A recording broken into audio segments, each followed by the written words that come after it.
আমার কাছে অনুরোধ এসেছিল যে থাইরয়েডের সঙ্গে ব্লাড প্রেশারের সমস্যা কোনো রিলেশন বা কোনো সম্পর্ক আছে কিনা এটা নিয়ে বলার। তো আজকে আমাদের আলোচনা সেই ব্যাপারেই হবে যে থাইরয়েডের সঙ্গে ব্লাড প্রেশারের কোনো সম্পর্ক আছে কি, নাকি এটা একটা জাস্ট কাকতালীয় বা কোইন্সিডেন্টাল, সেটা নিয়ে আমরা আজকে আলোচনা করব। নমস্কার, আমি ডক্টর এস এ মল্লিক। আপনারা আমাকে অনেক ভালোবাসা দেন, আমার ভিডিও আপনারা শোনেন। তো আজকে আমাদের আলোচনার বিষয়বস্তু হচ্ছে থাইরয়েড নিয়ে আমরা বলবো, এবং তার সঙ্গে ব্লাড প্রেশারের কী সম্পর্ক আছে সেটা নিয়ে আলোচনা করব। থাইরয়েড গ্ল্যান্ড আমরা জানি আমাদের গলার সামনে থাকে, উইন্ড পাইপের সামনে একটা প্রজাপতির মতো গ্ল্যান্ড, যেটা থাইরয়েড হরমোন তৈরি করে। এবং এই থাইরয়েড হরমোনের অনেকগুলো শারীরবৃত্তীয় কাজ থাকে। মোস্টলি এই থাইরয়েড হরমোনটা আমাদের হার্ট রেট কন্ট্রোল করে, আমাদের ডাইজেশন কন্ট্রোল করে, আমাদের শরীরের তাপমাত্রা কন্ট্রোল করে, আমাদের শরীরের মেটাবলিজম কন্ট্রোল করে, এবং বোন হেলথ, হাড়ের যে স্বাস্থ্য সেটাকে নিয়ন্ত্রণ করে এই থাইরয়েড। ক্যালসিয়াম ঢোকা বেরোনো এইসব ব্যাপারগুলোকে থাইরয়েড কন্ট্রোল করে। সুতরাং থাইরয়েড একটা ইম্পর্ট্যান্ট হরমোনটা আমাদের শরীরে, যে বিভিন্ন শারীরবৃত্তীয় কার্যকলাপ, আমাদের বডির যে ফাংশন সেটাকে নিয়ন্ত্রণ করে। জন্ম থেকেই আমাদের থাইরয়েডের ফাংশন বডিতে শুরু হয়ে যায়। এবং আরেকটু যদি আমাদের বিস্তারিত বলতে হয় তাহলে এটা বলতে হবে যে জন্মের আগে থেকেই থাইরয়েডের কাজ শুরু হয়ে যায়। যখন আমরা ভ্রূণ হিসাবে মাতৃগর্ভে থাকি তখন থেকেই থাইরয়েডের কাজ আমাদের শরীরে শুরু হয়ে যায়। এই যখন থাইরয়েড হরমোন থাইরয়েড গ্ল্যান্ড থেকে কম বেরোয় তখন সেটাকে হাইপোথাইরয়েডিজম বলে। এই হাইপোথাইরয়েডিজম হলে ব্লাডে T3T4 বা ফ্রি T3T4 কমে আর TSH বাড়ে, উল্টোটা হয় আর কি। মানে হাইপোতে TSH লেভেলটা বাড়ে, TSH লেভেলটা বাড়লে আমরা তখন বুঝতে পারি যে আমাদের হাইপোথাইরয়েডিজম হয়েছে। এখন দেখা গেছে যে থাইরয়েড হলে ব্লাড প্রেশারের একটা প্রবলেম হয়। থাইরয়েড কী করে, আমাদের হার্ট রেট কন্ট্রোল করে। তো যখন হাইপোথাইরয়েডিজম হয় তখন হার্ট রেটটা কমে যায়। প্লাস হাইপোথাইরয়েডিজম ব্লাড ভেসেলস বা রক্তবাহের ভিতরের দেওয়ালটার একটা ক্ষতি সাধন করে। এই যে ফ্লেক্সিবিলিটি রক্তবাহের সেটাকে কমিয়ে দেয়, এই স্টিফনেস হয়ে যায়, একটু শক্ত হয়ে যায় ব্লাড ভেসেলসগুলো। শুধু তাই নয়, যাদের হাইপোথাইরয়েডিজম হয় তাদের কোলেস্ট্রল লেভেলটাও বাড়তে থাকে থাইরয়েডের জন্য। সুতরাং হার্ট রেট কম হওয়া, ব্লাড ভেসেলসের নমনীয়তা চলে যাওয়া, রক্তবাহের নমনীয়তা চলে গেল, প্লাস কোলেস্ট্রলও ভালো, এই তিনটে একসাথে আমাদের ব্লাড প্রেশারটাকে বাড়িয়ে দেয়। কিছু কিছু ক্ষেত্রে দেখা গেছে যে থাইরয়েড ওষুধ ডাক্তারবাবু প্রেসক্রাইব করলেন, ব্লাডে থাইরয়েড লেভেলের হরমোন লেভেলটা বাড়লো, এটাকে থাইরয়েড রিপ্লেসমেন্ট থেরাপি বলে বা হরমোন রিপ্লেসমেন্ট থেরাপি বলে। লিভোথাইরক্সিন ইউজ করা হয় ওষুধ। তো রক্তে যখন থাইরয়েড হরমোনটা লেভেলে এলো, TSHটা একটা নির্দিষ্ট লেভেলে পৌঁছে গেল, নর্মালি আমাদের সাধারণত 0.25 থেকে 4.2 এই রেঞ্জের মধ্যে TSH থাকার কথা। যখন TSHটাই নর্মাল রেঞ্জের মধ্যে চলে এলো, দেখা যায় অনেক মানুষের ব্লাড প্রেশার কন্ট্রোল হয়ে গেছে। প্রায় 70 to 80% পেশেন্টের ব্লাড প্রেশার কন্ট্রোল হয়ে যায়। এর সঙ্গে আমি আরেকটা জিনিস যোগ করতে চাই, যাদের থাইরয়েড প্রবলেম হয় তাদের তো একটু ওজনও বাড়ে শরীরের। ওবেসিটিও একটা ইম্পর্ট্যান্ট রিস্ক ফ্যাক্টর যে ব্লাড প্রেশার তার বাড়িয়ে দেওয়ার জন্য। সুতরাং থাইরয়েড যখন নর্মাল হয় লোকের ব্লাড প্রেশারটা নর্মাল আসে, কারণ হার্ট রেটটা নর্মালাইজড হয়ে যায়। ব্লাড ভেসেলসগুলো অনেক ক্ষেত্রে যে স্টিফনেস হয়ে গেছিলো, শক্ত হয়ে গেছিলো, সেটা নমনীয়তা ফিরে আসে। শরীরের ওজন কন্ট্রোলে অনেকে চলে আসে, তার জন্য ব্লাড প্রেশার নর্মাল হয়ে যায়। খুব কম পার্সেন্টেজ লোকের থাইরয়েড প্রোফাইল নর্মাল আসার পরেও ব্লাড প্রেশার বেশি থাকে, তখন তাদের ওষুধ খেতে হয়।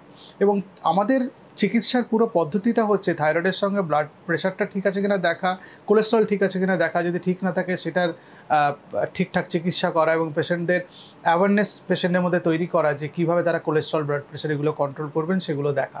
সেই জন্য আমি আমার রুগীদের আমি বলি যাদের থাইরয়েড প্রবলেম আছে যে আপনারা মাঝে মাঝে ব্লাড প্রেশারটা চেক করাবেন।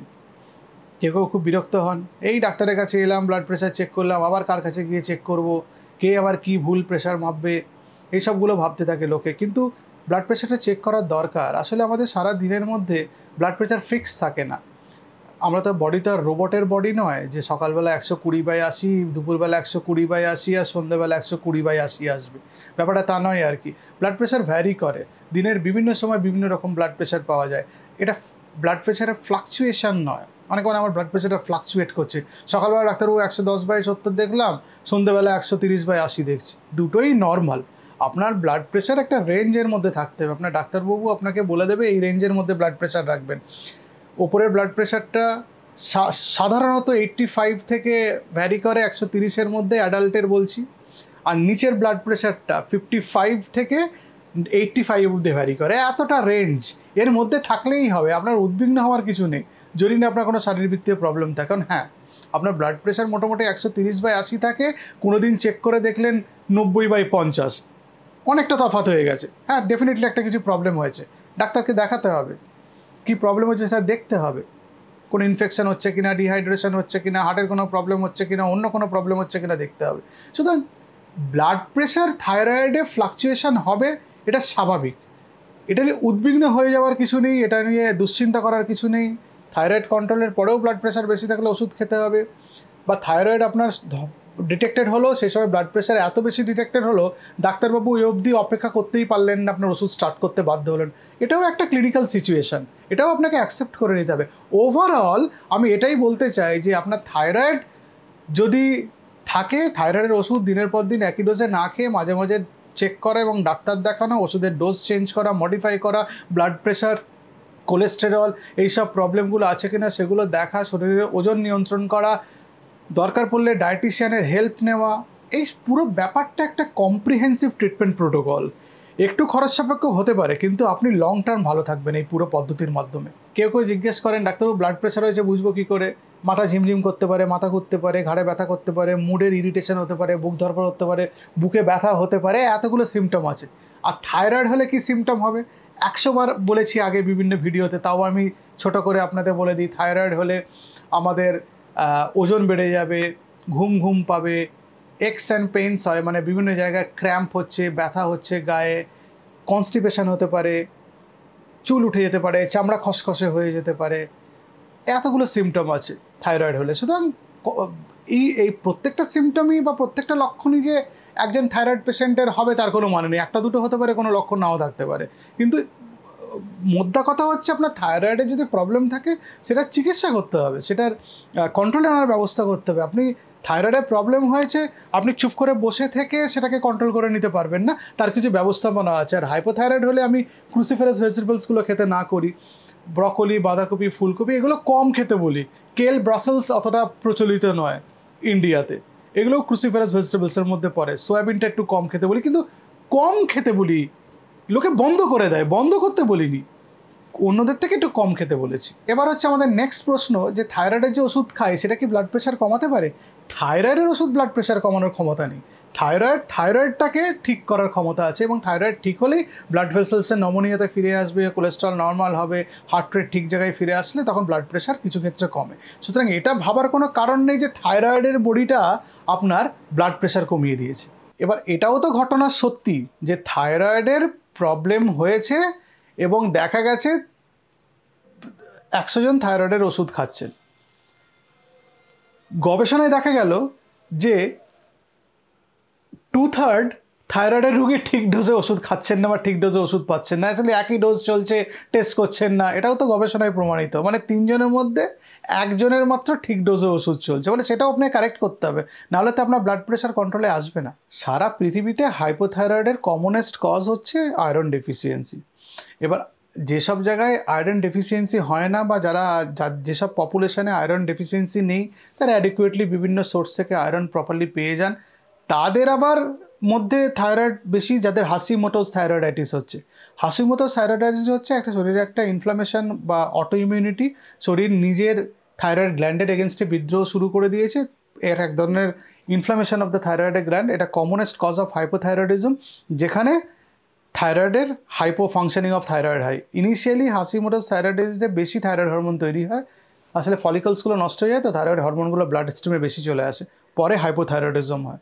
সুতরাং এটাতে হাসিমোটোস থাইরয়েডাইটিসেও মানে যেহেতু একটা হাইপোথাইরয়েডিজম, সেটাতেও আপনার ব্লাড প্রেশার বাড়তে পারে। সেটাও একজন জিজ্ঞেস করেছেন যে হাসিমোটোস থাইরয়েডাইটিস আছে ডাক্তারবাবু আমার, তাতে ব্লাড প্রেশার বাড়বে কি কমবে? ব্লাড প্রেশার আপনার থাইরয়েড হাইপোথাইরয়েড থাকলে যে কারণে বাড়ে, হাসিমোটো থাইরয়েডাইটিসে একই কারণেই বাড়ে। পরে থাইরয়েড কন্ট্রোল হয়ে গেলে এটা কন্ট্রোল হয়ে যেতে পারে। যাদের কন্ট্রোল হচ্ছে না ব্লাড প্রেশার, তাদের ওষুধ খেতে হবে। থাইরয়েড হয়েছে, ব্লাড প্রেশারের প্রবলেম, তারা কি খাবেন? এটা আবার একজন প্রশ্ন করেছেন তার প্রশ্নের উত্তরে বলি, ড্যাশ বলে একটা ডায়েট আছে, dietary approach to stop hypertension. এটা এক ধরনের ডায়েটারি অ্যাপ্রোচ। সেখানে বলা হয়েছে যে হোল গ্রেন খেতে, বাদাম খেতে, ফল খেতে, নন স্টার্চি কার্বোহাইড্রেট খেতে এবং হোলসাম খাবার খেতে। এবং সেখানে বলা হয়েছে সারাদিনে 1500 মিলিগ্রামের বেশি নুন খাবেন না। 1500 মিলিগ্রাম মানে হচ্ছে 1.5 গ্রামের কাছাকাছি নুন খাবেন না।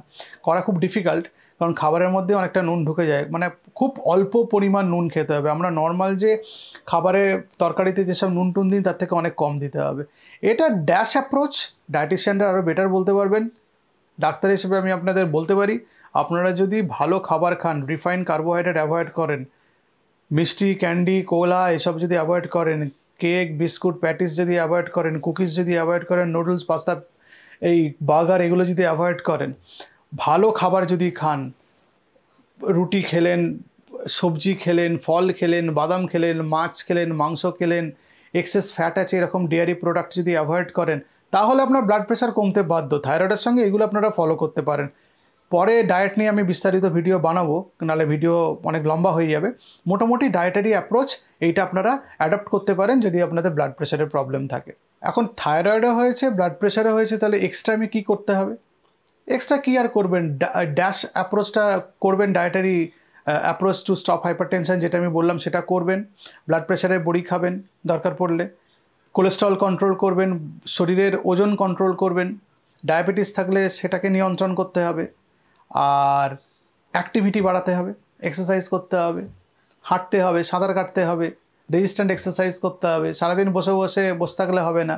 যাদের সিডেন্টারি কাজ, এক জায়গায় বসে ডেস্ক জব, তাদের কিছুক্ষণ পরে 15-20 মিনিট, আধ ঘন্টা ছাড়া উঠে 5-10 মিনিট হেঁটে নিতে হবে।